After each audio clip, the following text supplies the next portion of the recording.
time's up. Let's do this. We're in for a wild night.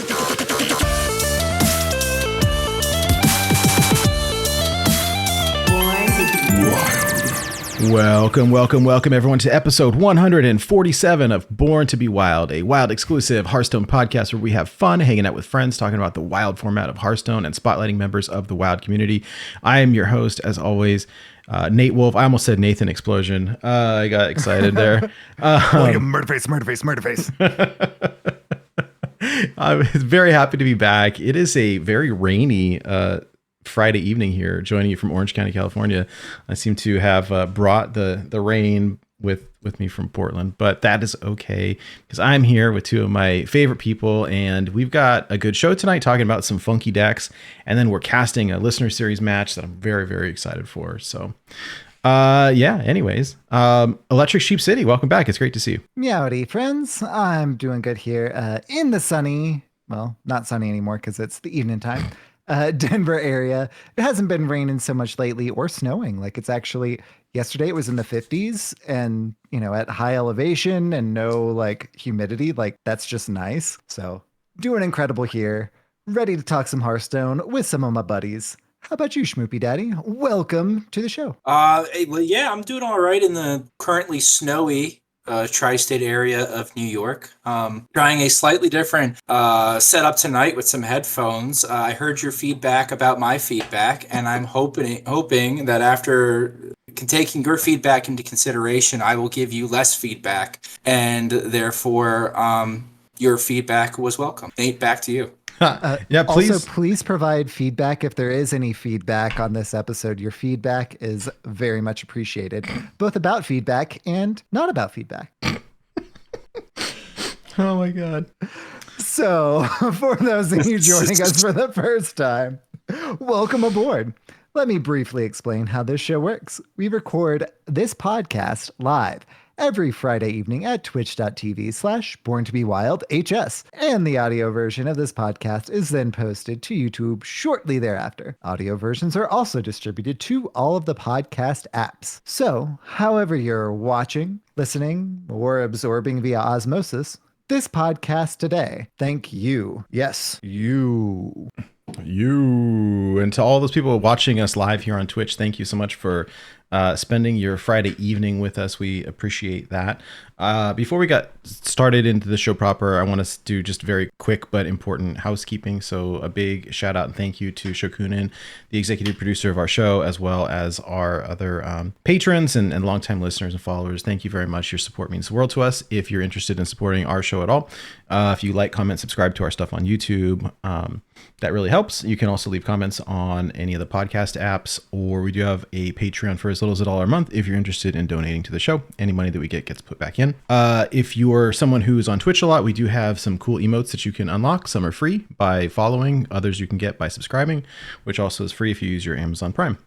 Lastly, I just wanted to give a big shout out to our Discord community. We've got a really fun online community on Discord where we hang out with people from all across the world, chat, share decks, share real life stuff, make jokes. And looking back at this past week, at the funny usernames that we have seen, as is sort of the tradition here now. Oh, this was my favorite. We got Baba Sheepy. Did you see that? And it wasn't me, I swear. I love Ben Brode. That was pretty funny. Papa Wheelie. Let's see. That one I can't read on the show. That one I can't read on the show. Al Bundy. And Dr. Hulk Smash. Yes, that was pretty good. Anyways, yeah, so it's a lot of fun. If you're interested in hanging out with us online, check out our website. It's borntobewildhs.com, and there's links to all of our stuff there where you can join us or check it out. If you are interested in Hearthstone lore, we've got all of our archives up there on a separate lore page, and you can learn all the stories behind the Hearthstone cards. If you're interested in Hearthstone tournament series, we just started our Born to be Wild listener series. We're casting the first week's match right tonight after this podcast airs, and we do have the videos saved on YouTube, and the links to all of our past seasons are up there on our website as well. All right, cool. That's the housekeeping out of the way. So talking about our weeks a little bit before we get into the tiny bit of news that there is. I kind of been putzing around in between Diamond 5 and Legend. I'm currently at Diamond 3 playing like this, that, and the other. I was goofing around with this, like I was playing a control blood death knight, but I realized like we were going back and forth in the Discord, Schmoopy Daddy and myself, and he's like, well, what's your game plan here? And then I thought about it and I was like, well, I think my approach is wrong on this, because I was trying to not lose as opposed to trying to win. And I was like, that's not the right win con. Yeah. And then I morphed it into like a 40 card Renathal version, but like, I don't know, I'm just seeing like the jankiest stuff, and I did okay with it, but I ended up switching over to Reno Priest, like Reno Shadow Priest, and then sailed from Diamond 5 to Diamond 3. Not that it's a good list, it's just one that I threw together. But it seems to be working. I was facing like I'm still in that like funky 10x MMR range, and I'm seeing some aggro decks, but also some like Giga Greed, right? Like Omega Greed. Yes. And so with the Reno Shadow Priest, like there's a bunch of stuff where you can like steal your opponent's cards, and so it's like, oh cool, I'll take another brand, I'll take a Zola, I'll steal your Reno Jackson, and it punishes like the greed decks.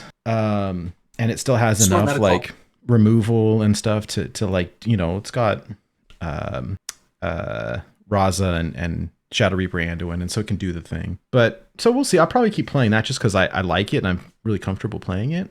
I finally got Thanos in Marvel Snap last night, which was really cool.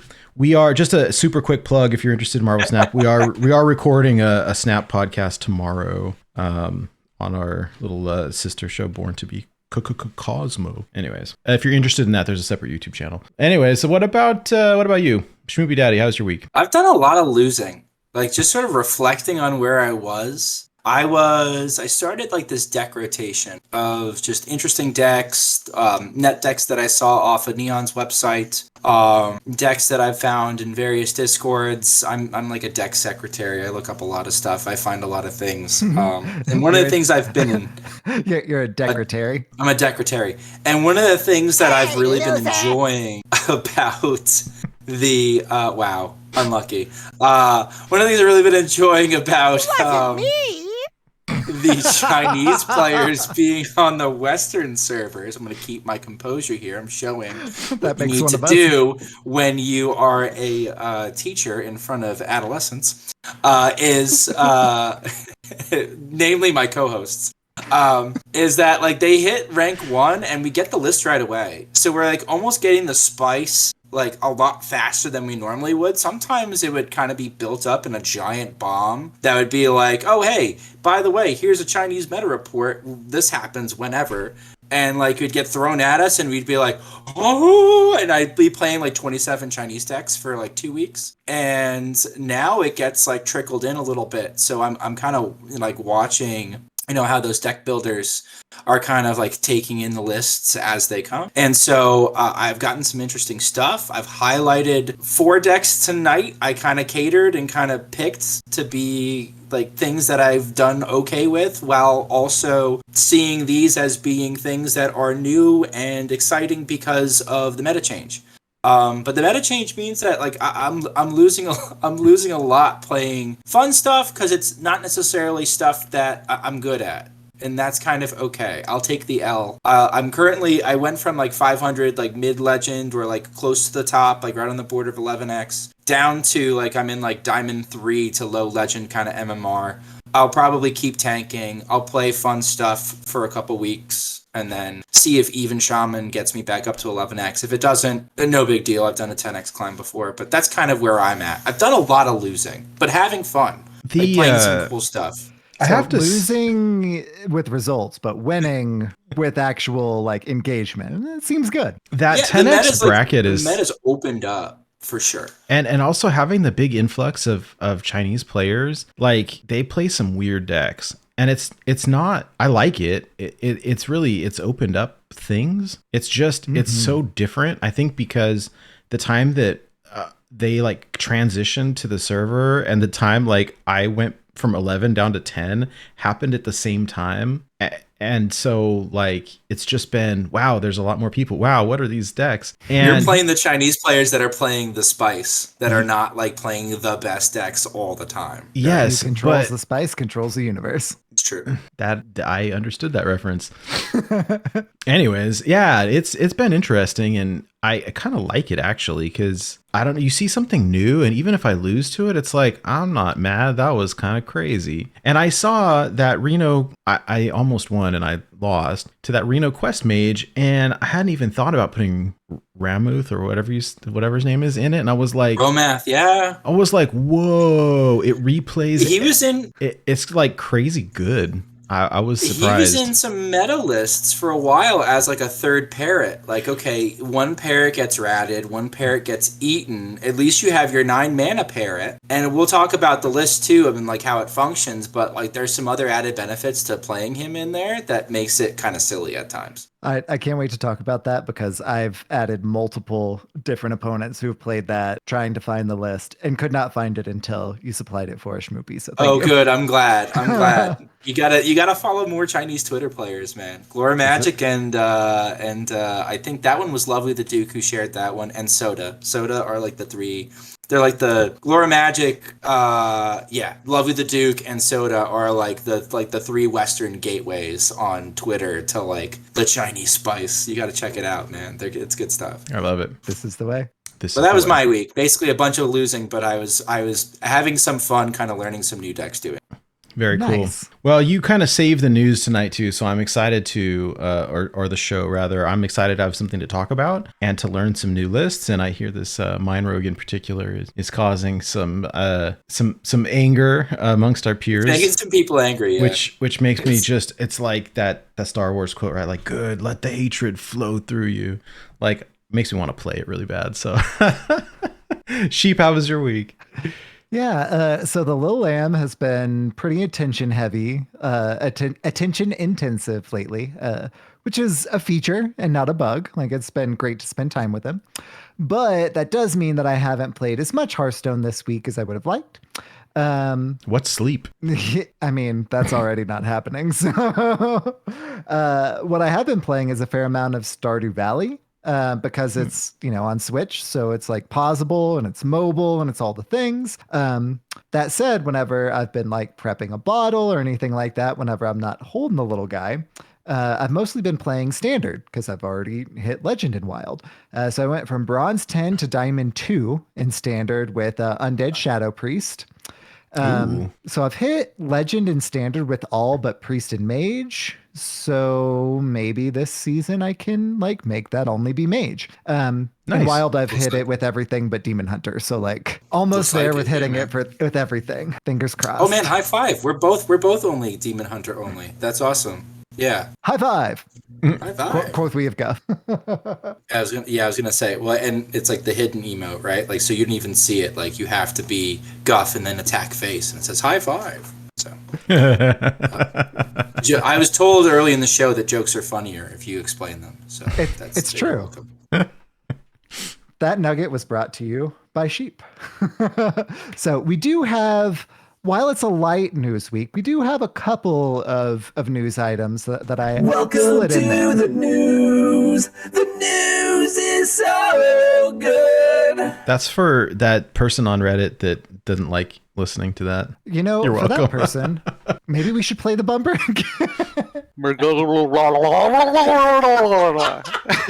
based. I told my wife I got a nasty comment on Reddit about my sound for the previous episode, and she's like, "Oh no!" I'm like, "Nah, it's Reddit. They can." That was tame, It doesn't actually matter. It's all right. I'm happy to increase the quality of this show, though. I don't want to scratch up people's ears. I actually had a really funny exchange with somebody in a. It might have been even the person who wrote the Reddit comment, but I had a really funny exchange with somebody in the Twitch chat on a Corb stream that was just like, "Yeah, you sound like you're like your microphone is in like a hive of bees," and I'm like, "Well, I'm an avid beekeeper," and they're like, "Yeah, you." I was like, "Yeah, dude." You sound like you're like recording off the back of a Harley. I'm like, honestly, I'm more of a crotch rocket kind of guy.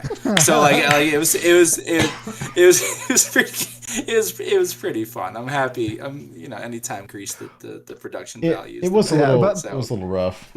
But behind the it was scenes, totally rough. I apologize. we did testing like beforehand and everything. It sounded great. And then right after we started recording, that's when it started. So, if we knew about it beforehand, we would have troubleshot, but Yeah, all right. we knew about it afterwards. And so we troubleshot then.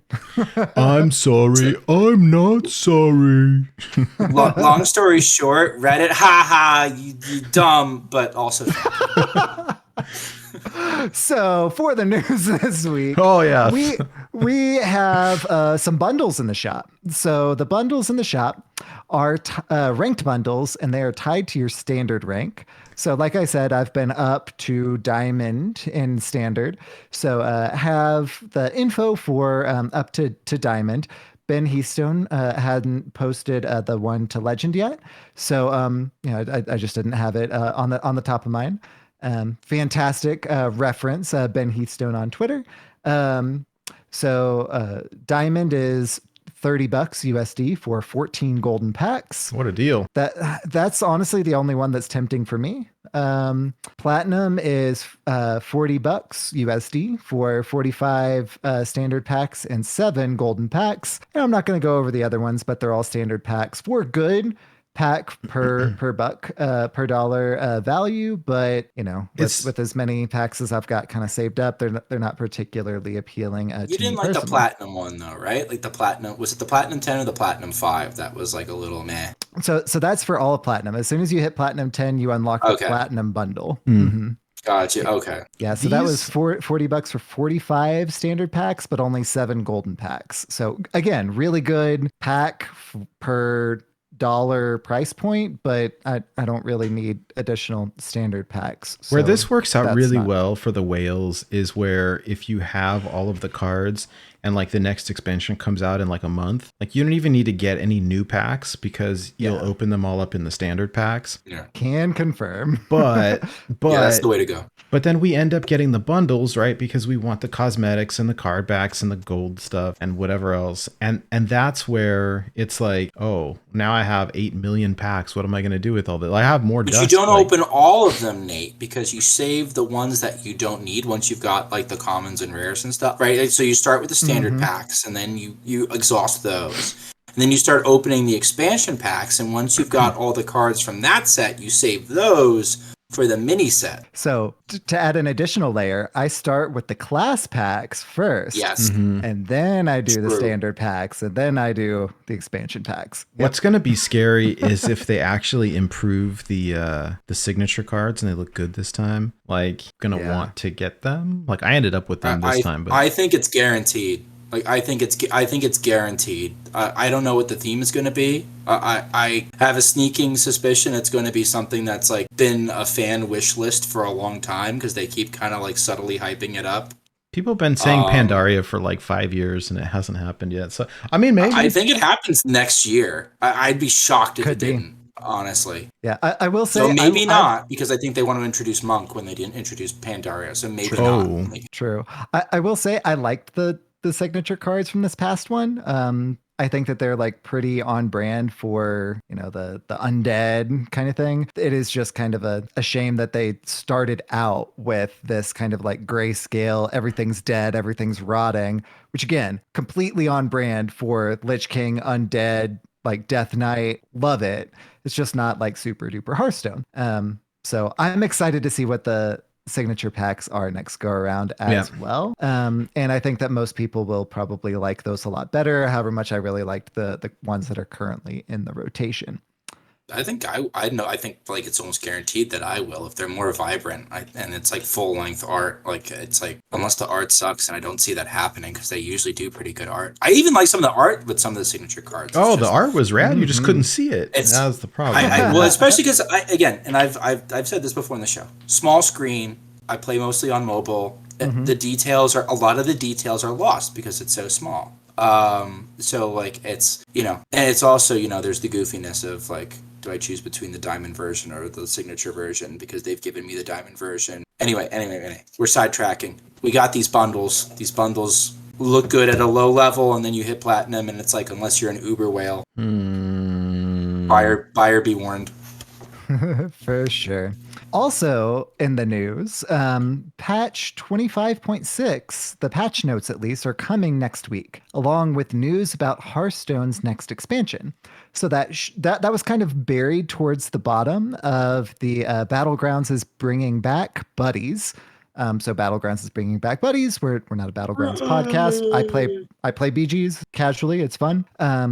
But relevant for Constructed in general is 25.6 patch notes are coming next week. Odds are, since there's info about the next expansion, that's when we'll be able to pre-order, and that's when all of that stuff will happen, as well as, fingers crossed, hopefully we will have the release date for the next expansion as well. So that's speculation on my part, because the exact wording is, follow the official Hearthstone social media accounts to meet some new buddies today. Then stay tuned for the 25.6 patch notes next week with more information about all, in italics, the new Battlegrounds updates coming in this patch, as well as news about Hearthstone's next expansion.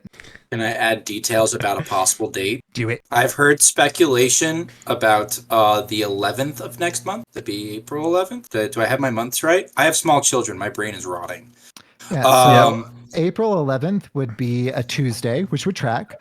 A Tuesday, and it coincides with the end of like the duels, the possible duel season is what I hear. So like, and if they're announcing it next week and they're making bundles available, isn't it usually we get bundles? Like, I feel like we usually get them like 21 days or so before. Yep. So on the last pod, I said that my estimation was the 14th. I was totally looking at March whenever I put that in, because Tuesday is typically the thing, and March Tuesday is the 14th. I said the 7th, which was like a Friday. So like, don't like ignore it. so for March, Tuesday is the 14th. That's why I was off. 11th is my actually like legit estimation. So that completely tracks with historical trends as well, for sure. Nice. So, and imagine what they have to pack in. I bet we get in this next patch notes, we get the theme of the next year. Mm-hmm. We probably get the theme of the expansion, or a teaser, or maybe even, do we get the new free card? Probably. Probably the new free card, because that's when the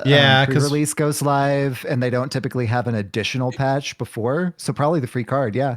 If it's any, like, that can be something that changes wild. So that's very relevant, because like, cough, cough, Renethal.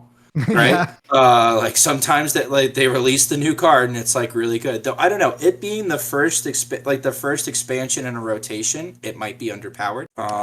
It wasn't Shadow. What was the Baron's one? Was that the we only ever used him for Mechathune because we swapped a minion on our board but he was a good tempo card. Right. Shadow something. Shadow Hunter Vol'jin? Shadow Hunter Vol'jin. Yeah, it was Vol'jin.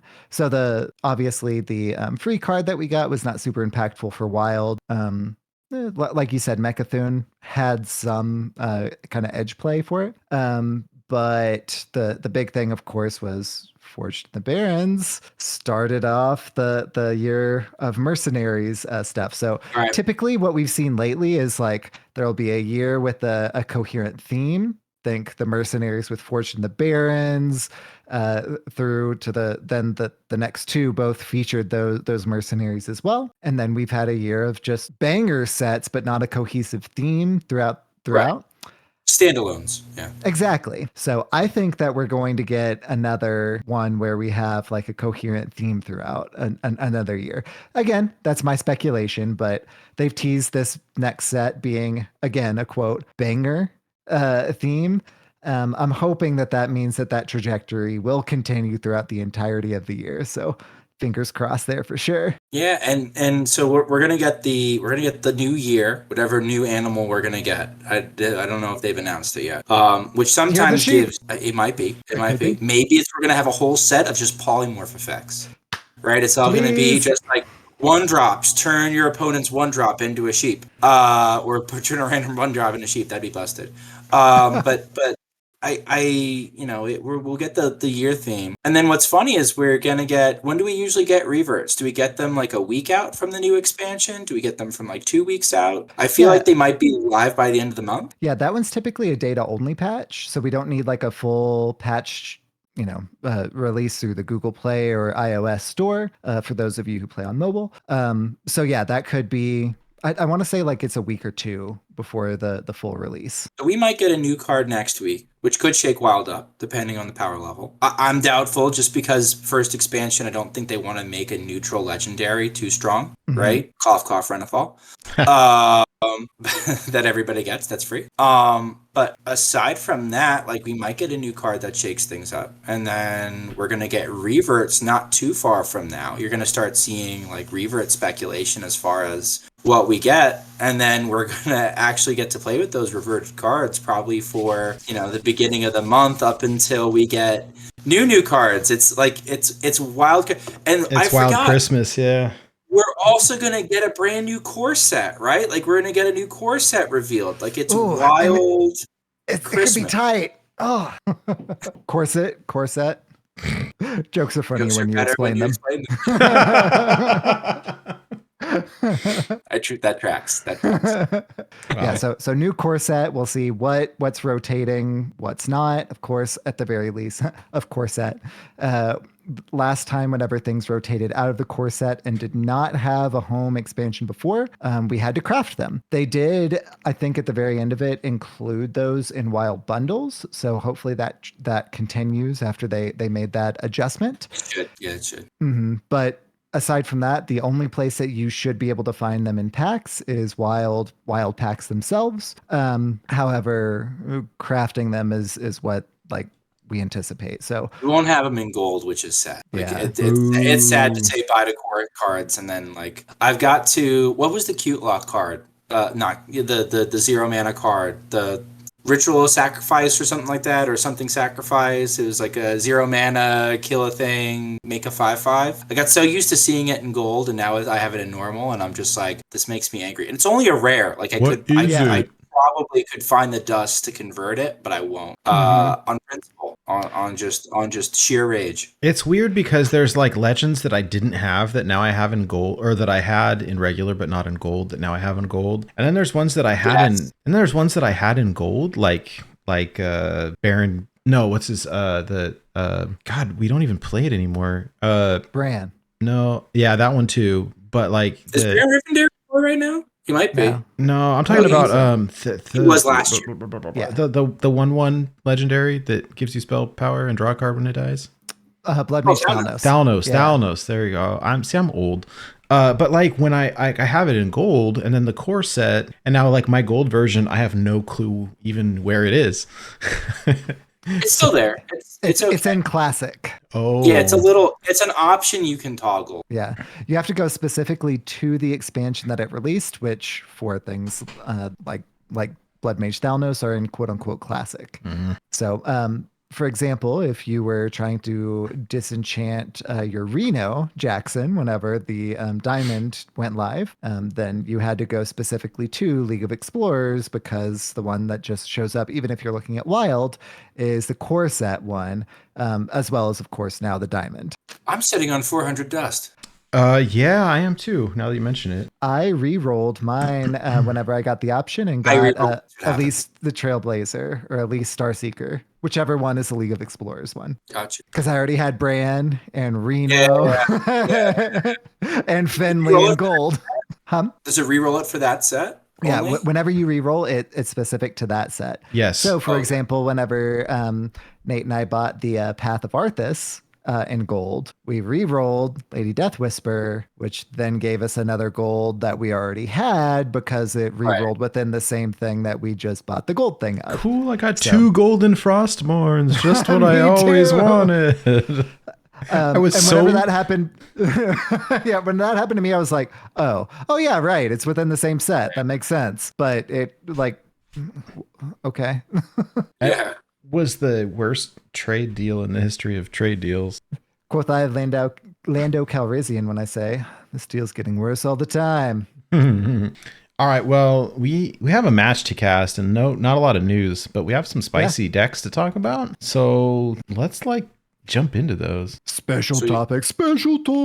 As your secretary, I am happy to bring you or decks that wouldn't previously. Again, I could highlight like the best decks in the format right now, and I could say like, oh, they're probably Shudderwalk Shaman, Even Shaman, and like I don't know, throw a dart, hit 2 other decks. These and that are were the best decks before. of the format that we're going to talk about tonight.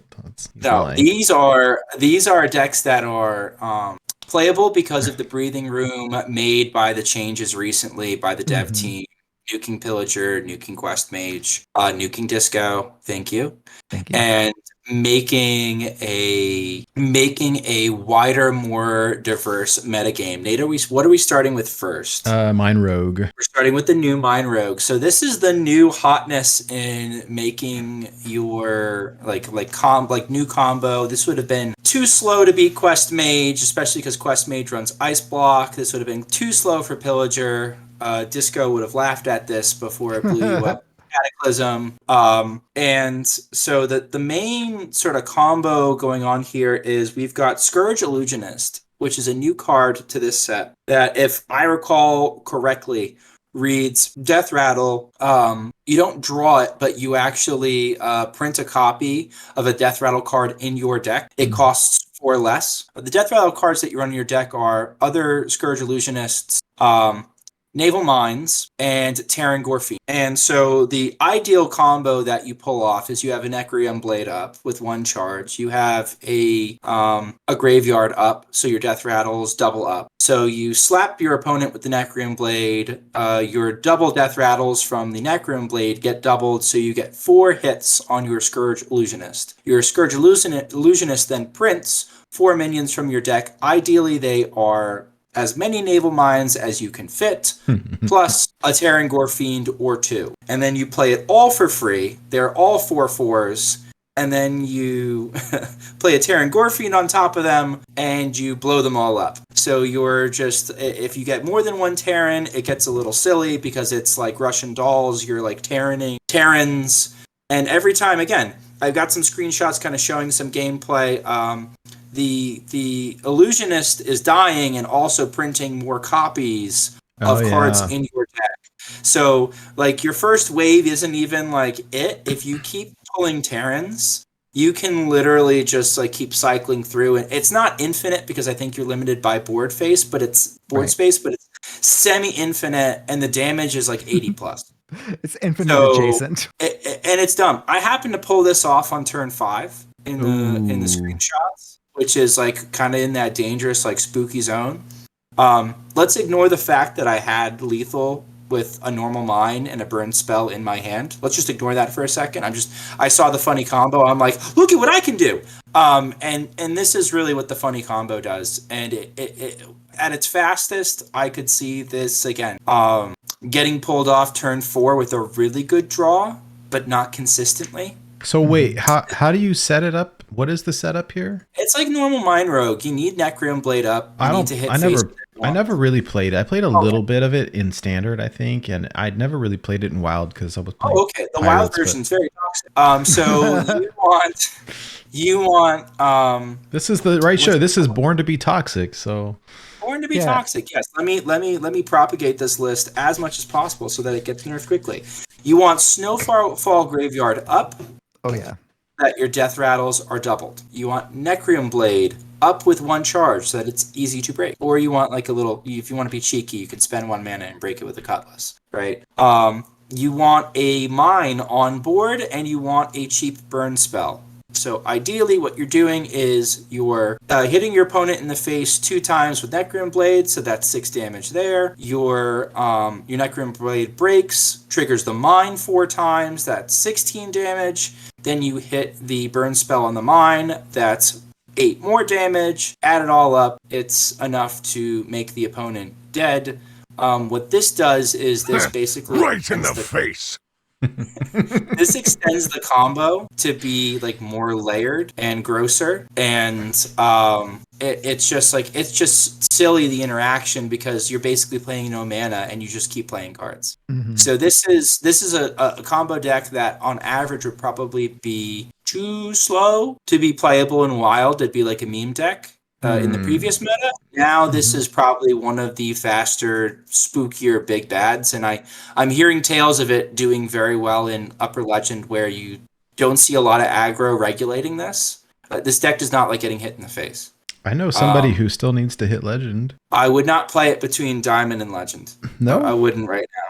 I would not, because there's too much aggro. Yeah, it struggles to aggro because it doesn't have a lot of those board control tools that kind of make it be able to contest aggro in that way. Aggro feasts on things like this. The things that you do have that are like prize plunder, what you want to be doing is using that on your own mine rather than on your opponent's board. Same with things like backstab, stuff like that. So you do run 2 backstabs. You run 1 backstab and you run 2 SI extortions, which is like 3 burn spells when in the previous list you didn't run any prize plunderers and you didn't run Shadow Step. And we actually run a Shadow Step in this list, which is nice because again, you can use the prize plunderer defensively, or like you said, you can use it as a proc for the mine. And the Shadow Step is supposed to also help with like, you've drawn Terran. Oh no, what do I do? Proc Terran with Necroom Blade, Shadow Step Terran, play Terran again. Oh wow! All right. I wonder if we could like make it slightly more consistent with 2 ofs and things like Shadow Step and Cavern Shiny Finder in order to like make it more consistent to find your Necroom Blade. I don't think you want more than 1 Shiny Finder, only because you're hard mulliganing for Necroom Blade and Graveyard. Okay, like those are the 2 cards you're looking for. So the 1 Shiny Finder actually feels pretty good. It looks a little funky. This deck loses to draw order. Like, if you draw all your minions, your only hope is, like, I hope I have Finley and shuffle them back into my deck. Because ideally, you're not running the typical mine rogue game plan, which would be graveyard, mine, slap face, break mine. You can do that. Like, this list is capable of doing that. It's redundancy within the combo. But this was put together by Memnarch. I don't know how much he's really played it, but I know this is like an approximation of what he's been playing against, and so that makes this like, again, fresh off the presses as like the possible degenerate pillager-esque combo that exists at high legend and won't be too much of a problem at low legend because aggro slaps it in the face. Yeah, buddy. Oh, I should put out this disclaimer for the people who are listening to the audio version of this later. Go to the website or the YouTube or whatever. Like, click the link for the show notes because we've got the picture of the deck, we've got the deck code so you can copy it, and then we've been writing down notes while Schmoopy Daddy's talking so that you can know how to play it. So there you go. I can also, if you need me to, I mean, we could post this in the Discord too, right? Like, if you join the Discord, I can make sure these lists are in their relevant sections. Yeah, and actually, Pigpen shared earlier today. Clark Hellscream's been playing this and has got a Twitch clip up there in our Discord right now in the Rogue channel of this deck. Yeah, it's disgusting, some of the loops that you can make with it. Yeah, and if you ever have any questions about any of these decks, all 3 of us are active there. Me a little less so than normal because of the kiddo. But in particular, Schmoopy is super active and is super engaged with these decks. So join the Discord and ask any questions of us, and we are happy to help out there. That does bring us to our next deck in our section here, which is Aggro Shadow Silence Priest. Those are things that you don't normally hear in a sentence at the same time. No lies. Before looking at this list, I did not realize that the 0 mana Silence card was a shadow card. So, like, today I learned. Yup. And now, Sheep, you can kind of speak to this list a little bit. Just like, this is a wild port of a standard deck list. Like, this list is pretty nasty in standard, right? Oh yeah. This is like the tier 1 deck in standard right now, and it's just better here in wild. So of course we have things like Silence, and the Whispers of the Deep to silence our own minions. Why would we want to silence our own minions? We run things like Incorporeal Corporal. I read these words a lot. I know what they mean. Pronouncing them, iffy. Buffy. Thank you, Buffy. Yeah. So the corporal is a 2 mana 5/5 undead, where whenever you attack with it, it dies. But if you silence it, then it doesn't die. So standard likes to use Whispers of the That's an Deep. upgrade. Probably. Probably. Definitely. So Whispers of the Deep is a 1 mana silence one of your own minions. After it's been silenced, it does it deals that much damage randomly assigned to opponent's minions equal to the silenced, emphasis on the silenced, attack amount. So if you do things like buff it up with Cathedral of Atonement, it does not do it for 7, it does it for 5. I made that mistake once. I did not make that mistake again. Same. Right? Same. So 2 mana 5/5, you silence it, and then you can continue to go face super early for cheap. We are, of course, in Wild. So we have things like Mind Blast and Shadow Visions to get more Mind Blasts. And the new Mind Seer, which deals, I think it's 3 damage to a minion. 2 damage. 2 damage to a minion. 3 damage and if face. it kills to the it, then face. it's 3 Yeah. damage to the face. I always flop those and have to look at it in my hand. And since I'm playing on mobile, that means it pops I thought it up was on, 3 and to my 3 for opponent. the longest time. To be fair, I thought it was 3 and 3 for the longest time. Yeah. I check it all the time. No lies. We also run things like Grave Digging. Typically a 4 mana card, but it's almost never 4 mana because if one of your undead cards died after your last turn, so on your opponent's turn or on your turn previous to playing the Grave Digging, it only costs 1 and it draws 2. So without having the conditional condition met, it's a 4 mana AI, Arcane Intellect, but after the condition is met, it's a 1 mana AI, which is objectively better. We also run things, since we are in Wild, like Nerubar Weblord, because most of our things are death rattles. Death rattles don't care about battle cries, so we play that to keep our opponent's battle cries from going off. The one battle cry that, just kind of looking over the list that we do run, is Najak Hexen, which steals one of our opponent's minions.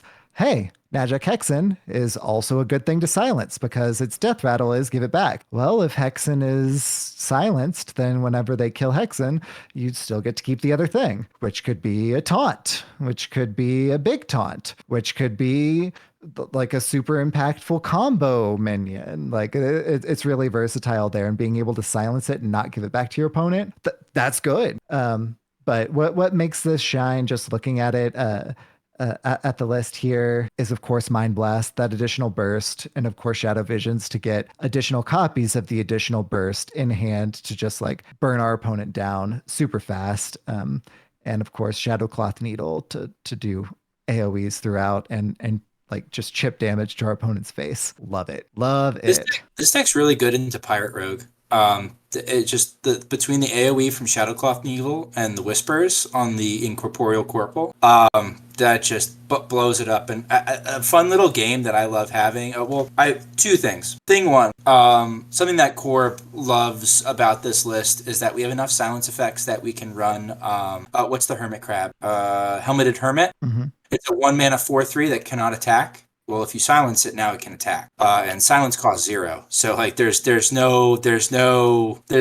you have the right hand, the downside is not bad. You smack face once, and do we have Fell Wings? We don't have Fell Wings in this particular list. So it's not like we're dropping Fell Wings, but all the same, the tempo. We do in the listener series. Yeah, we do in the listener series. And again, Whispers of the Deep, like, hey, it may cost 1 more, which is an infinite amount more than silence, but hey, if you're playing against a pirate rogue, deal 4 randomly to your opponent's minions, which is good if you're trying to control the board so that you can go face. Fantastic. And a little game I love to play is how many achievement cards are in this list. Like cards that I've done achievements for. Haunting Nightmare, I needed to get like 300 of the little dudes come out. And Haunting Nightmare especially, they actually buffed from a 3/3 to a 4/3. And the token that it creates when the Haunting Nightmare reads, when it dies, haunt a card in your hand. When you play that card, print a token, and the token went from being a three mana 3/3 to a 3 mana 4/3.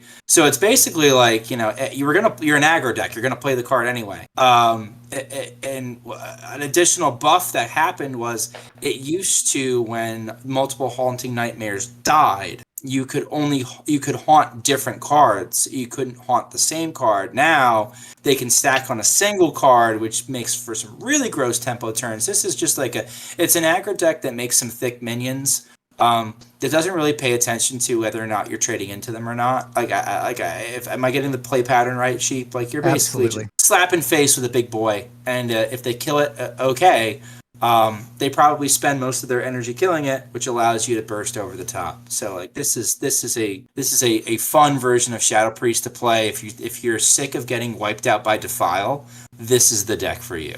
This thing's dang. Well, in a board-based aggro deck, I never thought that I would like actively be keeping 3 drops whenever I don't have like 1 or 2 drops. You keep Haunting Nightmare. You absolutely keep Haunting Nightmare. It's incredible. Of note, the 4/3s that it prints from haunting your own cards in your hand are not undead. Just to be aware, it matters for things like grave digging, mostly just grave digging, and no, we don't run that taunt card, never mind. So just grave digging, but it does matter for that one very, very important card. It would be kind of busted if it was also printing undead at the same time, and it was just like undead on top of undead. I'm actually glad that that's not the case.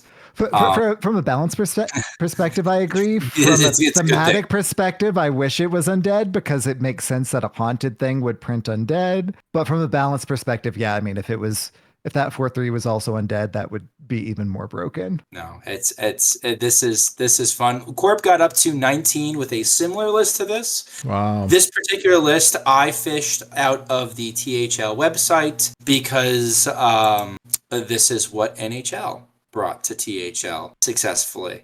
So that's where this particular code came from. So if it doesn't look exactly like Corp's tweet, that's because I'm bringing you the latest technology that I could find played by good players better than me. You're bringing the latest Technology. Sorry. Technology.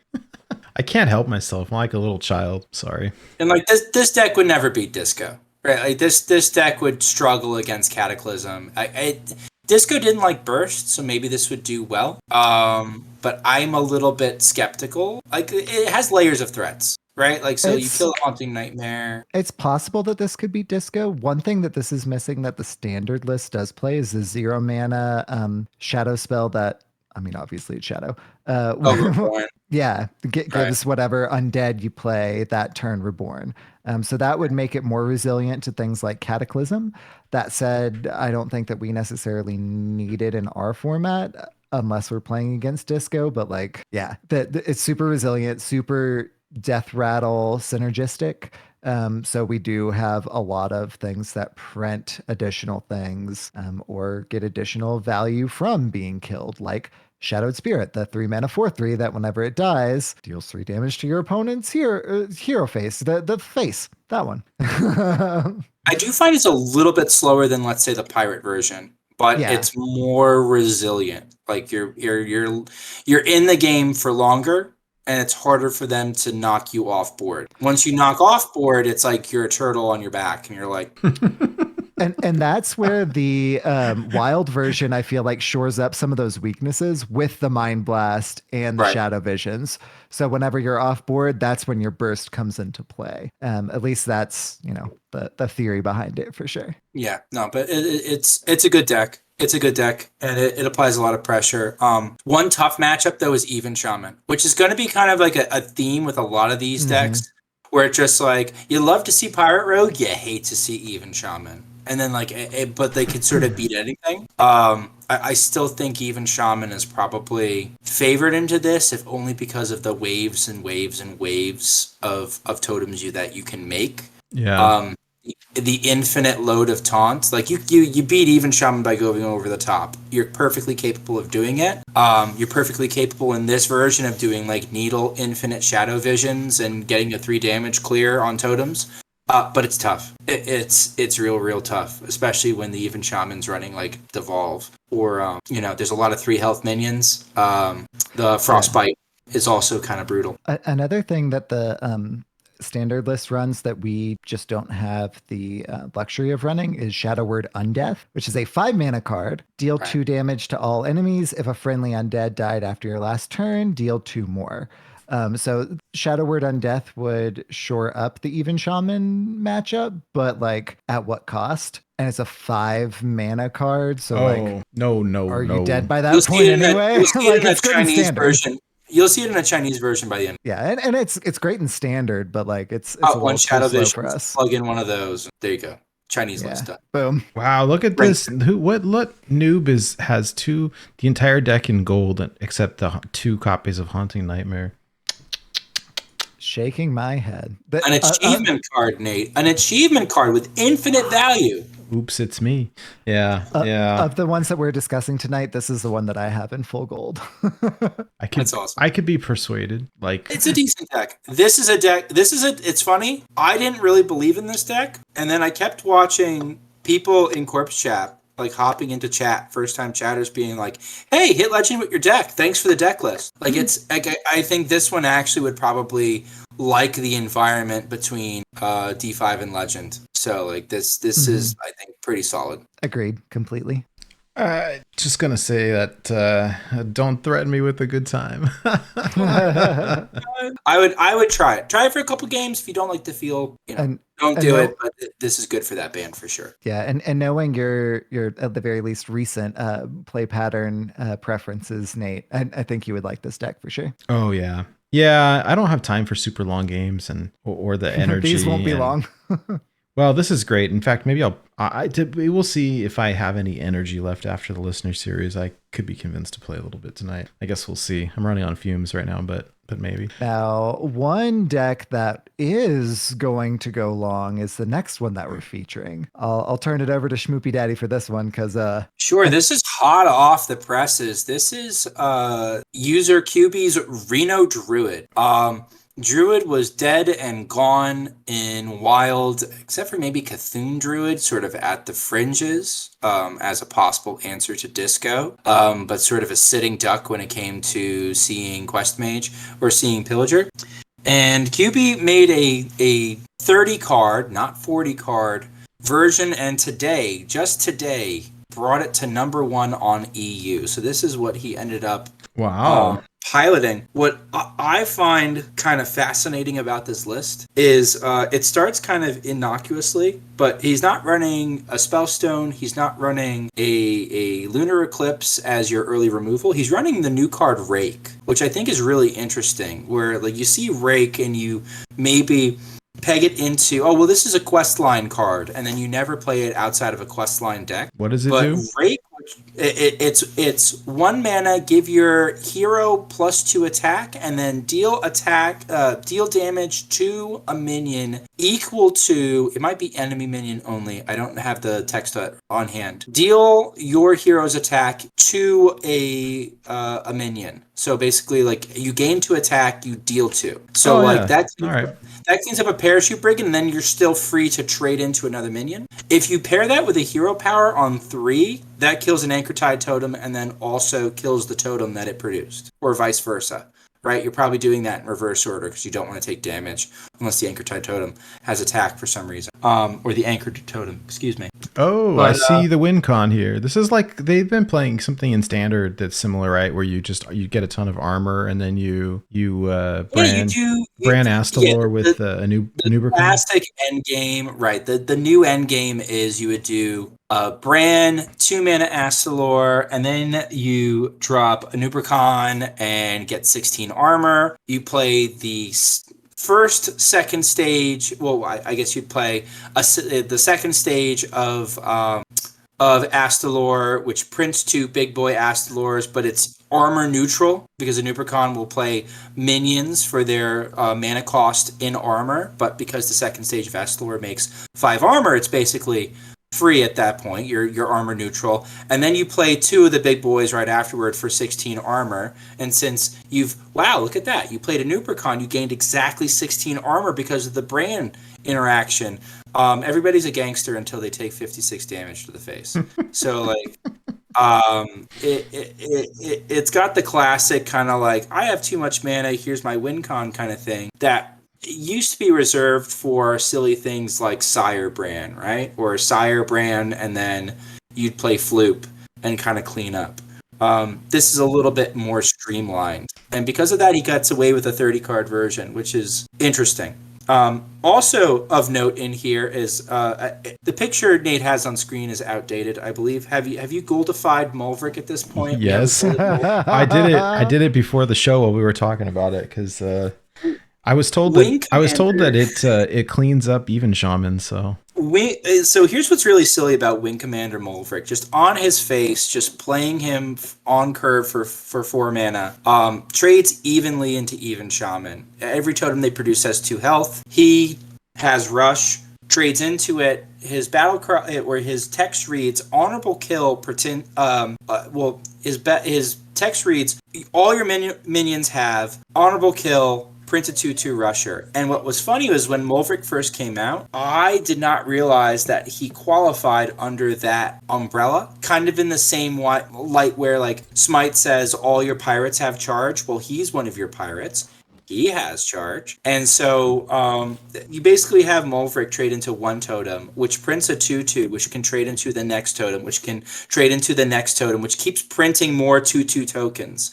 So you could build a board very quickly if none of your opponent's totems are buffed in any manner, if they don't have attack, they don't have extra health. But it also extends to, if let's say Mulvric sticks, it extends to your Flipper Friends. So if you're doing like a Flipper Friends kind of turn and you have a chance to drop down Mulvric, you can produce extra tokens from that.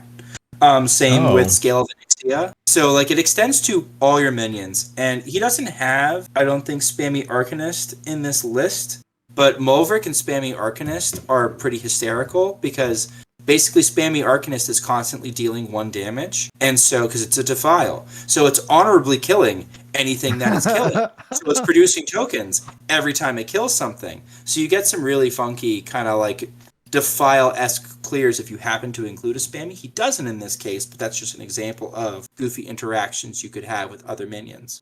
His top end is Raid Boss Onyxia and Alex Lifebinder. Let's say, for whatever reason, Astalor got ratted, Astalor got eaten, Astalor is no more. You can still brand, Alex Straza somebody in the face. You can still print more copies of things with at least the Enlightened. This is kind of like a toned down, greedy version of a Reno deck that's kind of streamlined, kind of slim, and pretty sweet. I'm not gonna lie, it's pretty sweet. I played this list. I had medium success with it. I think because I was seeing more aggro than he's seeing. This is a list that doesn't necessarily want to see a bunch of pirate rogues and even shaman. So if you want to play something a little greedy and queue into other greed decks, this is pretty good. It's a little bit tougher in that like Diamond 5 to Legend range to make work, but it will win games. I have won, some games with it, and obviously it's good enough. He took it to rank 1. I mean, and he obviously faced some aggro along the way. Like, it's not like you can't deal with aggro. It's just it's not Oaken Summons based. It's not your favorite thing to see that, right? So a druid list with no Oaken Summons? That's like sacrilege. It's not like ever since we've started playing Renathal, you're looking at more of like if we don't play Oaken Summons, we can play Bran Astalor. Yeah. Well, and two, if we played Oaken Summons, of course, Astalor, like you mentioned, and Bran, like you mentioned, but Zeph, Loop, like Mulvric would be okay to pull, but like not great. You're not super happy about it. You're not excited if you pull a Vargoth and then you pull Mulvric. You're like, I don't know. Or Floop, like here's a spider tank with no tribe. Whoops. Yeah, that'd be super sad. I don't know if I told this story on I shared this in the Discord once. I once had I beat somebody with like a goofy high roll deck, and they're just like, they added me and they're just like, rematch. And I'm like, all right. I'm like, what decks are we playing? Are we playing like meta decks? Or are we playing whatever? And they're like, whatever. So I'm like, all right. So I queued up Kingsbane, and they queued up a druid, and they played Oaken Summons at some point, and the Oaken Summons pulled like a 2-drop. And I'm like, mistakes were made. I was like, you challenged me to like a rematch, And then like, this is your deck building, and he's like, shut up. But yeah, like, like Oaken Summon, Glorious and terrible. like glorious and terrible in a lot of ways. It's just Yeah. like, dude, like it's really cringe to like add somebody and then immediately challenge them to a rematch and then lose. But just like to lose your in that manner is upsetting. will take it. But that's why Cthulhu Druid has been doing well. It's because it's Oaken Summons based. It gains a lot of armor. That kind of Druid list still has like some reach and some play. This is a little bit more, has more play into slower stuff, greedier stuff. Especially if you find Guff Twig Sphere. You find Guff Twig Sphere, the world's your oyster. You can do whatever you want. And this is basically, QB's done a good job of distilling this down to, maximum lethality with a minimum amount of parts. The one thing that you don't want to see when you're playing this deck, other than aggro, like you were saying, is Ice Block, which brings us to our next deck, which is Reno Quest Mage. So Quest Mage is back, but it Quest doesn't run Mage, Parrot. yeah. It does not. So I got this list from, I believe it's his name is Nene the Zola. It's a Chinese player, hit rank 1 on EU with this, and this list is super fun. I am currently 6 and 7 with this list in the games that I've bothered to track, and I'm probably closer to dead around a 500% win rate with this, meaning or 500 batting average, meaning I'm right around like a 50% win rate. I'm a coin flip with this deck. When it works, it is disgusting. When it doesn't work, you've died on 5 against an aggro deck. But when it does work, the scams you can pull off, oh my goodness. It's arena version of the Quest Mage. You're running cards like Ice Block, obviously, but also Frozen Alibi, also Little Varden. You're running Big Varden. Sometimes your Magister Varden hero card repeats Ice Block. Sometimes you get lucky and it repeats Time Warp. And you might say to yourself, yeah, but Schmoopy, how do you actually win games? I get that you can delay, but how do you actually win games? Well, you've got a couple of ways of taking turns, and I've had Nate include some screenshots to show you exactly how. The one way is with Queen Ajara. So Queen Ajara reads the text where if you play 3 spells in a turn, you get one of Queen Ajara's treasures. And one of her treasures is the Ring of Tides. So the Ring of Tides reads, this is the last spell that you played, but it costs 1. So if you play, let's say, Time Warp, now you have a 1 mana Time Warp in your hand. Oh, gross. Wow. So one of my screenshots is I got to brand Queen Ajara against a Curse Lock, and I got 2 Rings of Tides. So when the Curse Lock is giving me curses, which are not spells that started in my deck, that's the second screenshot. That's bad boy right here, right? I played my Time Warp, and now I have 2 more copies of Time Warp. Now, what's especially gross about this is we don't run Parrot anymore, but we do run Rommath, and Rommath is our 9 mana Parrot who repeats every spell that we've cast this game that didn't start in our deck. And those little 1 mana Time Warps, those count as 5 mana Time Warps. So when I play Rommath, now I'm getting 3 turns in a row, not just 1 turn. Now, normally you can't really pull this off. This was super greedy that I pulled off like Bran Ajara into 2 Ring of Tides, right? But 1 Ring of Tide, and then you play Rommath, and then you steal 2 turns, that's gross. The other way that you can go infinite with this deck is you play Rommath, and again, you're replaying all the spells that didn't start in your deck, right? Sometimes you generate Mana Biscuits. Sometimes you don't generate Mana Biscuits, you just have the 1 copy of Mana Biscuit and you play a bunch of coins, right? Well, there's a lot of situations where Rommath is actually getting you mana back, making you mana positive after you've played him. In fact, I've got a screenshot where I played Rommath, and then I had enough mana to play Potion of Illusion, get a 1 mana Rommath, play him again, get a bunch of mana back again in the same turn, and then play Zephyrus to play Pyroblast for lethal, because I still had biscuits and stuff, and I still had enough monster in the same turn.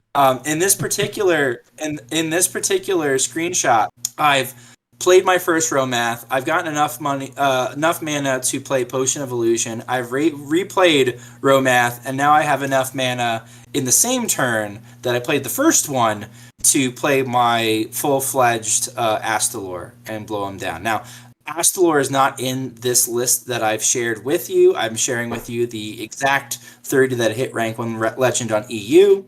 It's worth noting some of the changes that I did make to the list.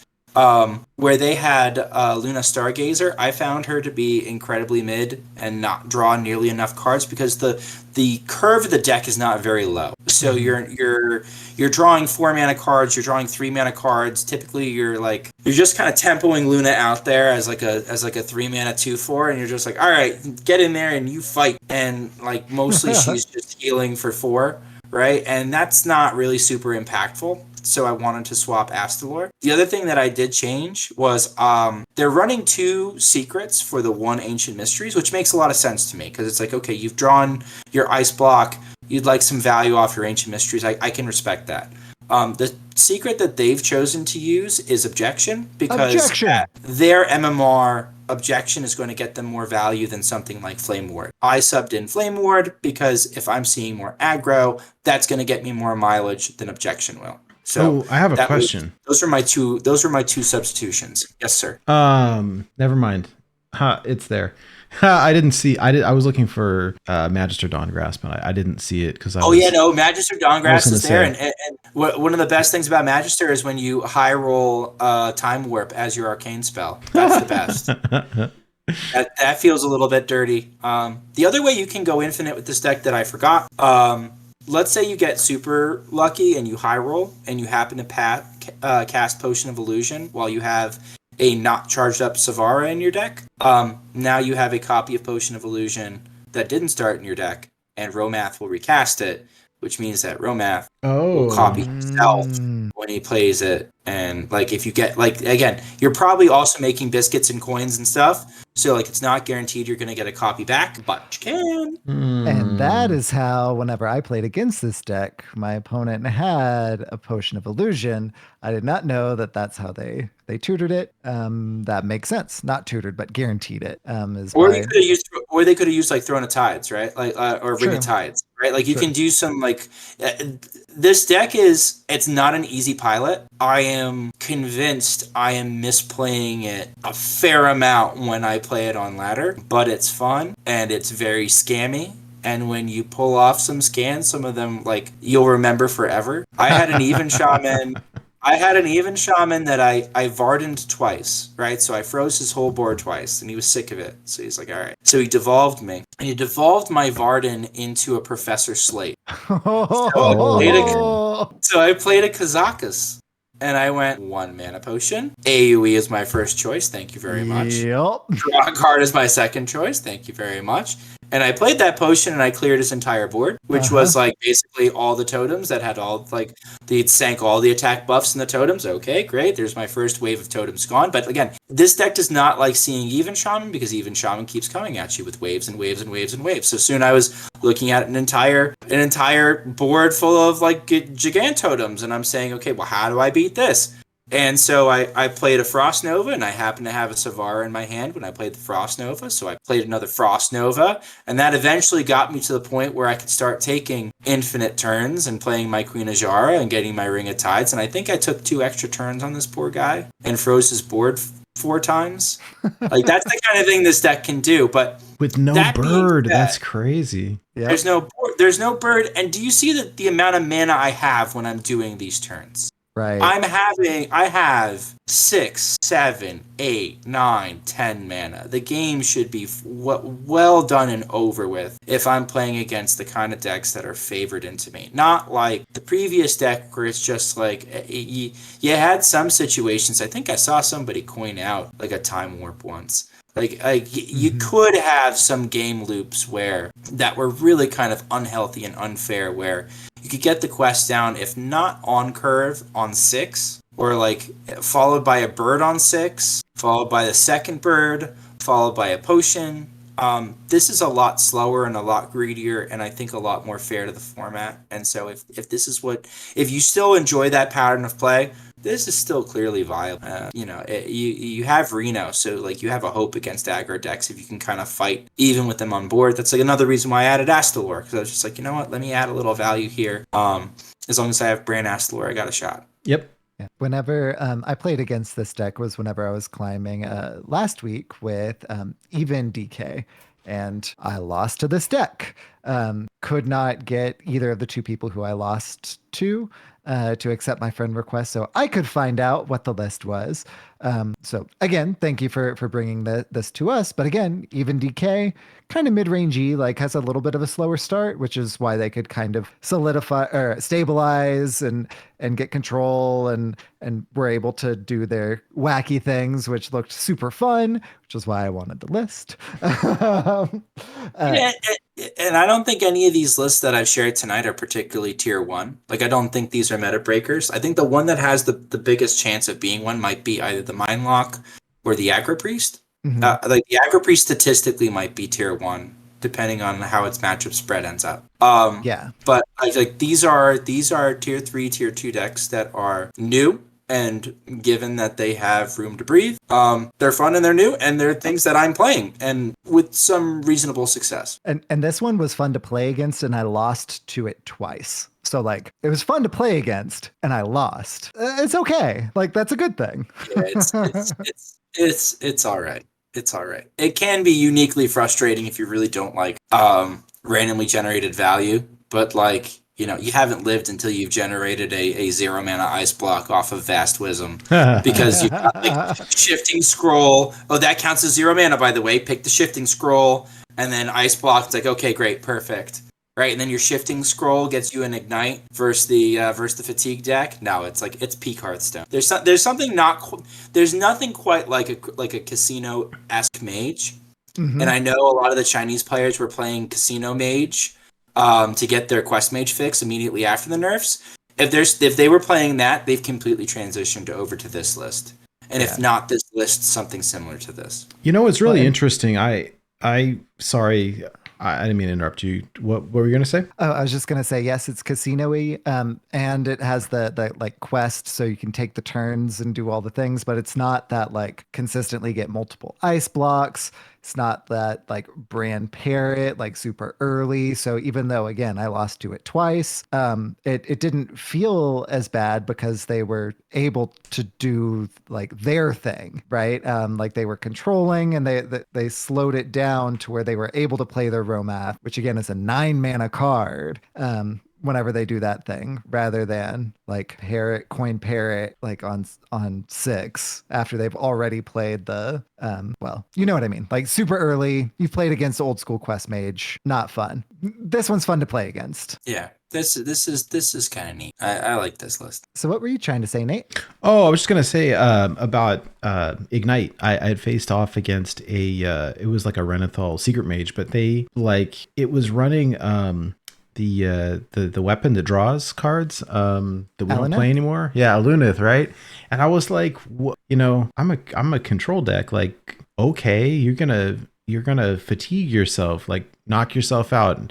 Nice ice block, nerd. You can't. It doesn't matter, right? But then they shuffled. They played Ignite, and they kept shuffling more Ignites in, and so like they never even got to the fatigue. They just kept drawing more Ignites, and I was like, oh my god. I did not win. So greedy. I have a list like that where it's just like, how many Ignites can I make with Savara and Co. and Alunith is up, and let's just cycle through Ignites. And wouldn't you know, I've still lost to Druids against with it, with my setup perfect, just how I wanted, and I've still lost. And I was like, okay, delete deck. But that's the kind of thing you see at 10x. I guess not quite mid-month. I guess we're still early in the month. We're only 10 days in. Yeah. You're seeing like the first wave of jank probably at the 10th of the month. But that's also like kind of what makes wild, right? Like kind of makes wild unique and fun. I don't know, it's my favorite. Still not sold on. Ben from work is not sold on Mailbox Dancer. Mailbox Dancer is cracked. Ben, come on, man. Anyway, those are my 4 lists. Again, I don't think any of these are necessarily Future tier ones. They could be. The mine rogue especially is a little spooky if people refine it and make it more consistent. The problem is I don't think there's any avenues to make it more consistent. I think you can just make it more redundant, where you either do the normal mine rogue combo or you do this newfangled gross super value combo. And if you can refine that further somehow, that might almost be nerf worthy. Otherwise, these decks are happy that things got nerfed and now you can play them. Right? Well, Yeah, buddy. they look fun that's for my sure. spiel. That's what I got. I love your it. Decretary. I appreciate it. I feel like this was really fun to see some new things that I've either played against or whatever. I actually realized that I faced that Mine Rogue, and I just was I got a real early Zephyrs and was able to kill their weapon. And then I had the cards that like discover cards from their deck, and I took 2 Shadow Steps and I just kept bouncing Zephyrs, and it just like you ruined their get. But case in point, it's an easy enough deck to clearly to disrupt, right? Like there's ways of disrupting it. You know, it was funny though, because I almost lost. Like I was being very mean to them in terms of disruption, and then I would play Lotheb and bounce Lotheb, and I kept doing stuff like that. And then on the last turn, like I had lethal the next turn, they played out their whole combo, and I was down to like maybe 4, and they just didn't have it. It is more than 2. Yes, it's more than 2, and it was close, and I had like the nuts draw. And so was like, oh, well, it was closer than I thought it was going to be. That's part of what's tilting about it. Like they are so draw dependent. Like it's more draw dependent than even the old Mine Rogue, where it was like, you know, I've seen some people refer to it as like Mulligan Simulator. Like it's just like, do you have the nuts? Do you have the nuts in the mulligan, or do you not? If you don't, you died. If you do, you win, which is, I guess, a lot of decks, but this in particular for a combo deck. If you draw the Mine Rogue, if you draw your cards in the wrong order, you're in big trouble. Yet another reason why the mulligan is one of, if not the most important part of your Hearthstone game. Yeah. Well, yeah, buddy. I was going to say, do you guys want to cast a listener series match? Yes. Yeah. So for those of you who may not be familiar or who missed last season's listener series, the Born to be Wild listener series is a free Wild Hearthstone tournament series with custom deck building restrictions each week. The main series lasts 5 weeks, followed by 3 weeks of playoffs. So this is week 1, and this week's challenge is the first Lich King. And our very own Goliath the Dwarf has recorded a great intro for this season, for this week, both. While fleeing the destruction of his world, the orc shaman Ner'zhul was captured and tormented by the demon Kill Jaden, a process that transformed him into the first Lich King. His soul was bound to the Helm of Domination and the Runeblade Frostborn, all imprisoned in ice. Guarded by dreadlords, he was thrown down to the land of Northrend to use the power of undeath to weaken the world for a demonic invasion. So this week's challenge, the first Lich King, the primary challenge is Dreadlords Infiltrate. Each deck must contain at least 8 demons. Demons? Demons. The secondary challenge is Total Corruption. Each deck must contain at least 4 corrupt cards. Other rules: each player must bring 1 shaman deck. It cannot be banned. And then finally, the weekly challenge, the Scourge Grows. There must be a minimum of 4 undead cards in all decks for each player. So again, 4 undead this week. The Scourge Grows. Next week it'll be 5, but this week it is 4. So official signups closed this past weekend. If you are still interested in joining and participating, feel free to continue to sign up. And be sure to tag me at Electric Sheep City in the Listener Series Discord, just to let me know that you've signed up, and we will make sure that you have someone to play against in week 2. We've had multiple people who've gotten 2 and or won the finals who either did not play or lost in week 1.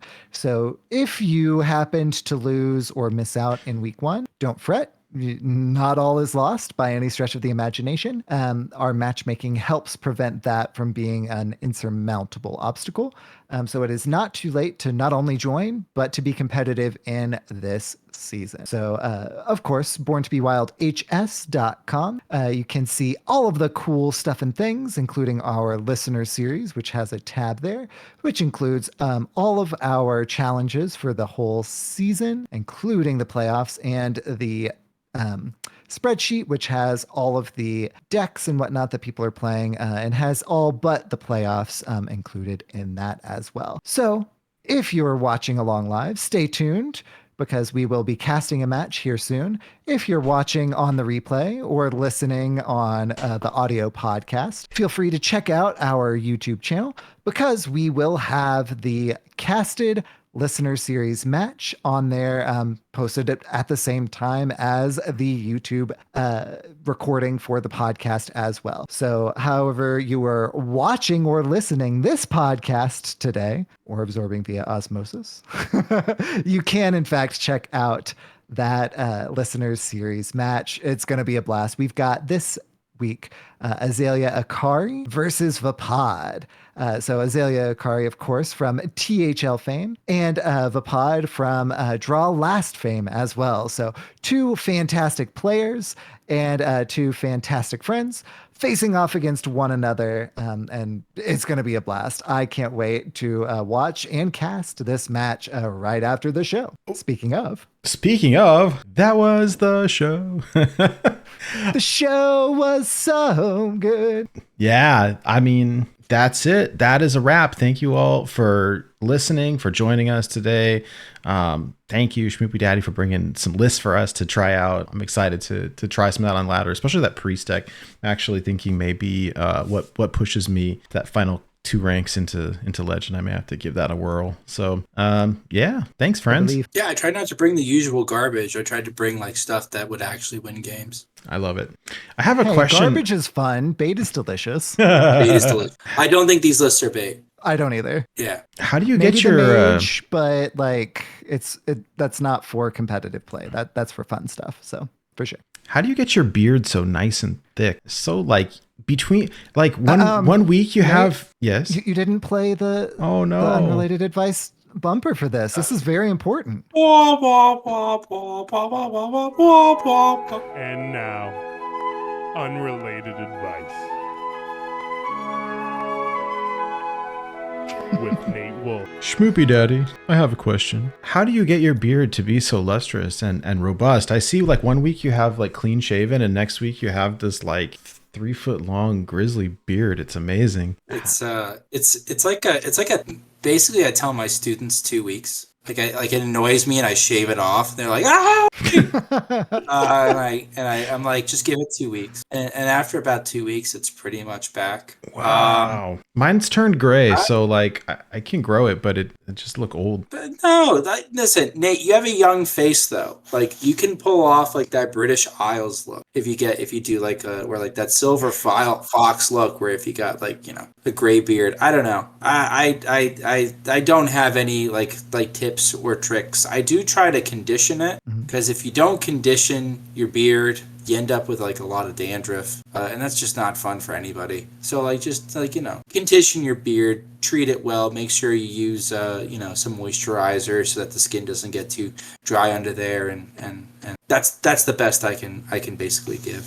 Yeah, beard balm and or beard oil also will help it kind of get that fullness and keep it from being kind of patchy and all that good stuff too. Yeah, I'm a savage. I don't know about any of that stuff. Like I know some people that like they oil their beard and they comb it and they just I know. I've apparently pissed off sheep. Sheep's gone. We lost sheep. Sheep has stormed away. Oh, sheep's back. Sheep's back. He's back to insult me. That was bad advice. What the actual Murgle are you talking about, Schmoopy Daddy? For not the first time in my life, I am an absolute failure at manscaping. Unlucky. But yeah, that's the best I can come up with. Speaking of which, this episode brought to you by Manscaping, and wiser words were never spoken. And you heard that on Born to be.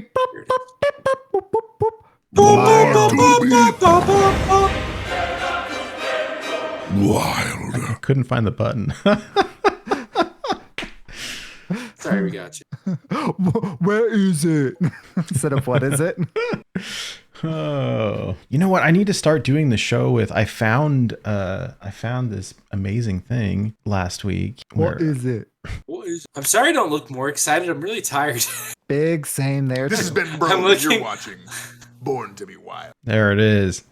Love it. Oh, yes. Yeah. The classic.